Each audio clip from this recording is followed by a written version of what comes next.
I want you to picture your absolute best friend in the world. The person who knows every secret, every embarrassing story, every dream you've ever had. Now imagine, she used every single one of those secrets to steal everything from you. Your job, your reputation, your relationship. And she did it with a smile on her face.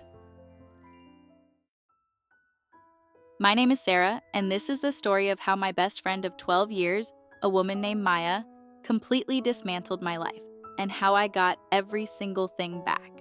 We met in college, room 204, freshman dorm. She was funny, loud, unforgettable. I was quiet, focused, studying marketing. We were opposites, but we clicked instantly. Over 12 years, we built a friendship I thought was unbreakable. We were each other's family. When her dad died, I took a week off work to be with her. When I went through my worst breakup, she drove 4 hours at midnight just to sit with me. We even ended up working at the same digital marketing firm, not on purpose. I got hired first. Then a position opened, and I personally recommended her. That was my first mistake. For 2 years, things were great. We sat near each other, had lunch together every day. I was up for a senior manager position, the one I'd been working toward for 5 years. I told Maya everything, how nervous I was, what I'd prepared, even my weaknesses that I planned to address in the interview. I didn't get the job. Maya did. At first, I told myself it was fair. Maybe she interviewed better, maybe I wasn't ready. But then little things started unraveling. A colleague pulled me aside one afternoon, quietly. She said, "I probably shouldn't say this, but Maya has been talking to our director for months. She told him you were struggling, that you'd been making errors, that you weren't cut out for management." None of it was true. I sat in my car that evening for 45 minutes, just staring at the steering wheel. But that wasn't the worst part. The worst part? My boyfriend at the time, Daniel, had also been confiding in Maya because I asked him to. I said, "She's basically my sister, you can trust her." 2 months later, I found out Maya had been meeting Daniel privately and not as friends.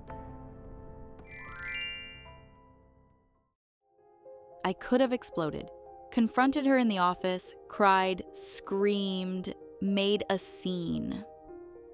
And honestly, part of me wanted to, but I'd grown up watching my mother handle every difficult person with the same advice. Don't react, respond, and take your time. So I went quiet. I stopped sharing anything with Maya. I became polite, professional, invisible, but behind the scenes, I started collecting everything. I went back through 2 years of emails. I documented every project where she had taken credit for my work. I saved screenshots. I kept a private log, dates, incidents, witnesses, and I called a friend who worked in HR at a different company, not ours, just to understand what my options were. What I found shocked even me. It turned out Maya had done this before. At her previous company, she had a pattern.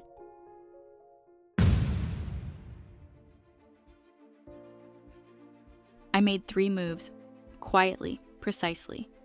Move 1, I contacted Maya's previous employer through LinkedIn, professionally, under the guise of a reference check for a fake internal award nomination. What they told me off the record was enough to build a full picture of who she really was. Move 2, I compiled every piece of documented evidence.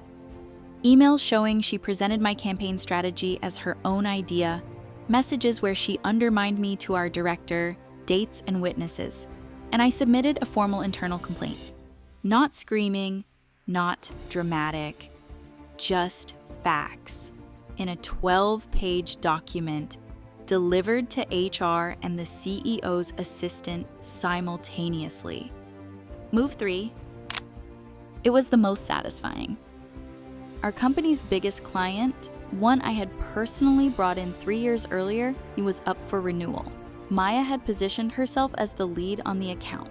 I reached out to the client contact directly, reminded her of our history, offered a free strategic review just between us.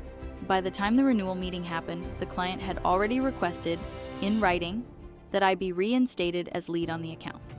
Maya walked into that meeting as the manager. She walked out reassigned. Within 6 weeks of my HR complaint, an external investigation was opened. 2 more former employees came forward. The pattern was undeniable. Maya resigned before they could fire her. I was promoted to the senior manager role 3 months later.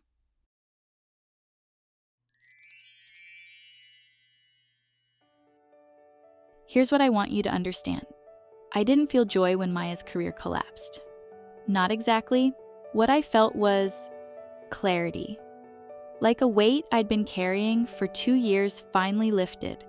The thing about people who betray you is they usually count on your silence. They expect you to be too scared, too sad, too confused to fight back. The moment you decide to be strategic instead of emotional, you change the game entirely. Daniel, by the way, he and Maya lasted 4 months. I heard through mutual friends that she had done to him exactly what she had done to me. Found someone better positioned. I wasn't surprised. I never spoke to Maya again. I don't need the closure of a confrontation. My promotion was the only conversation we needed to have. So, I want to ask you something. Have you ever been betrayed by someone you completely trusted?